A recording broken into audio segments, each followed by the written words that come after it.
இந்த வீடியோவை பார்க்குற எல்லாருக்கும் வணக்கம். நம்ம இன்றைக்கி என்ன செய்ய போகிறோன்னா, ஒரு ஈவினிங் ஸ்நாக்ஸ் ரெசிபி தான் பார்க்க போகிறோம். ஒரு மசாலா சுண்டல் எப்படி செய்கிறதுங்கிறத பார்க்க போகிறோம்.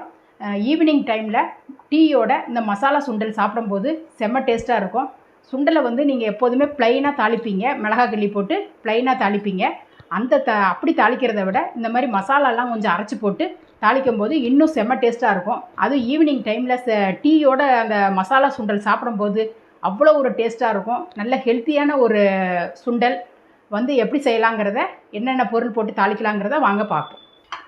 நான் 2 கைப்பிடி அளவு வெள்ளைக்கடலை எடுத்திருந்தேன். வெள்ளைக்கடலை எடுத்து நான் காலையிலேயே நல்லா ஊற வச்சுட்டேன். ஒரு 8-9 மணி நேரம் நல்லா ஊறி இருந்தது.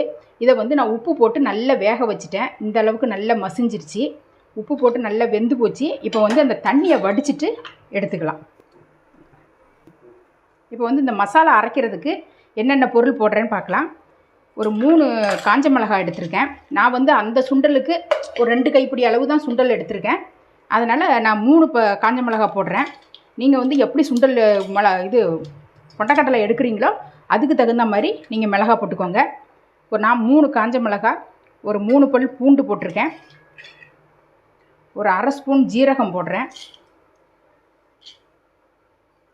ஒரே ஒரு பத்தை இந்த அளவு தான் தேங்காய் போட போகிறேன். இந்த தேங்காயை சின்ன சின்னதாக கட் பண்ணி போட்டுக்கலாம்.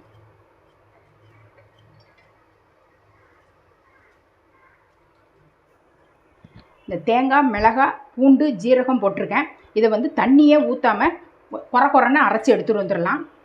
இந்த பாருங்கள், மிளகாய் இதெல்லாத்தையும் இந்த மாதிரி நல்லா நைஸாக அரைக்காமல் இப்படி குறைன்னு அரைச்சி எடுத்துகிட்டு வந்துடணும். இப்போ தாளிக்கிறத பார்ப்போம். தாளிக்கிறதுக்கு ஒரு 2 ஸ்பூன் கிட்ட எண்ணெய் விட்டுருக்கேன். எண்ணெய் சூடாயிட்டு கொஞ்சமாக கடுகு போடுறேன். கொஞ்சம் உளுத்தம்பருப்பும் போட்டுறேன்.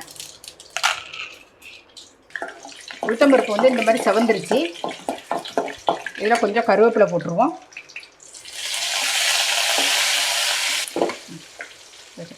இப்போ நான் சின்ன வெங்காயத்தை எடுத்து இந்த மாதிரி சின்ன சின்னதாக கட் பண்ணி வச்சுருக்கேன். சின்ன வெங்காயம் இல்லாதவங்க பெரிய வெங்காயம் கூட நீளமாக கூட கட் பண்ணி போட்டுக்கலாம். நான் சின்ன வெங்காயம் போட்டால் கொஞ்சம் டேஸ்ட் நல்லா இருக்குங்கிறதுனால சின்ன வெங்காயத்தை இப்படி கட் பண்ணி வச்சுருக்கேன். இப்போ போடுறேன். இந்த சின்ன வெங்காயம் ரொம்ப வதங்கணும்னு அவசியம் இல்லை. அந்த சுண்டல் சாப்பிடும்போது அந்த வெங்காயமும் கொஞ்சம் வாயில் கடிபட்டுச்சு நினைக்கி அந்த வெங்காயத்தோட வாசனை சுண்டல் எல்லாம் இது பண்ணும்போது டேஸ்ட் நல்லாயிருக்கும். அதனால் ரொம்ப வதங்கணும்னு அவசியம் இல்லை. லைட்டாக அப்படி வதங்கினாலே போதும். வெங்காயம் இந்த அளவு வதங்கினா போதும். இப்போ மசாலா அரைச்சி வச்ச மசாலாவை அது உள்ளேயே போட்டுடுறேன்.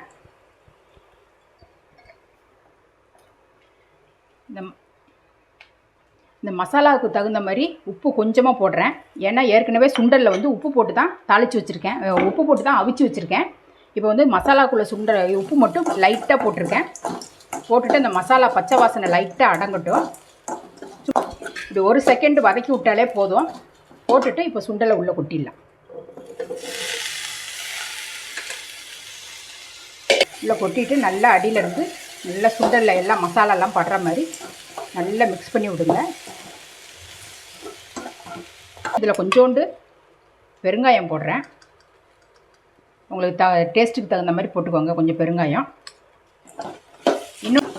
இன்னொன்று சொல்ல மறந்துட்டேன். இதை நான் ஜீரகம் போட்டு நான் அரைச்சிருக்கேன்.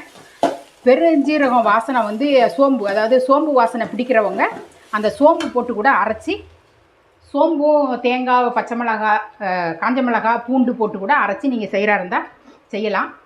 அந்த சோம்போட வாசனை எங்களுக்கு அந்தளவு டேஸ்ட்டு இதாக இருக்காதுங்கிறதுனால நான் ஜீரகம் போட்டு அரைச்சிருக்கேன். நீங்கள் அப்படி கரம் மசாலா தூள்லாம் போட்டு கூட நீங்கள் செஞ்சீங்கன்னா கூட டேஸ்ட் நல்லாயிருக்கும். இப்போ இது சுண்டல் ரெடி ஆகிட்டு இப்போ நான் அடுப்பை ஆஃப் பண்ணிடுறேன். சுண்டல் நல்லா ரெடி ஆகிட்டு மசாலாவோட இப்போ அது சாப்பிட்றதுக்கு நான் பரிமாறுறதுக்கு எடுத்து வைக்கிறேன். சாப்பிடும்போது கொஞ்சம் எலுமிச்சம்பழம் இதெல்லாம் புளிஞ்சு விட்டிங்கன்னா இன்னும் சுண்டல் நல்ல டேஸ்ட் கொடுக்கும். இப்போ சுண்டல் நான் கிணத்துல எடுத்து வச்சுருக்கேன். சாப்பிட கொடுக்கும்போது இதை வர முடிச்சு போட்டு வச்சுருக்கேன். இப்போ நான் சுண்டல் கிணத்துல எடுத்து வச்சுருக்கேன். இதை சாப்பிட கொடுக்கும்போது ஒரு பிஞ்சு அப்படி சாட் மசாலா மேலே தூவுங்க. ஒரு 2 சொட்டு அப்படி எலுமிச்சம்பழத்தையும் அப்படியே கொஞ்சமாக விட்டுக்கோங்க. விட்டுட்டு அப்படி கொத்தமல்லியையும் போட்டு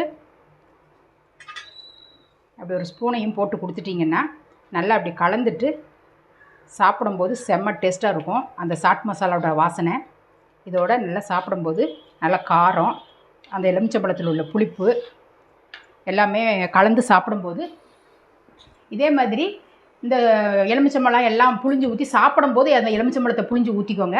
அப்படி இல்லைனாக்கி ஒரு மாதிரி அந்த சுண்டலோட அந்த புளிப்பு ஏற ஏற டேஸ்ட்டு கம்மியாயிடும். பருமாறும் போது அப்புறம் பசங்களுக்கு கொடுத்தீங்கன்னாக்கி அந்த எலுமிச்சம்பழத்தையும் சாட் மசாலையும் போட்டு கொடுத்தீங்கன்னா ரொம்ப டேஸ்ட்டாக இருக்கும்.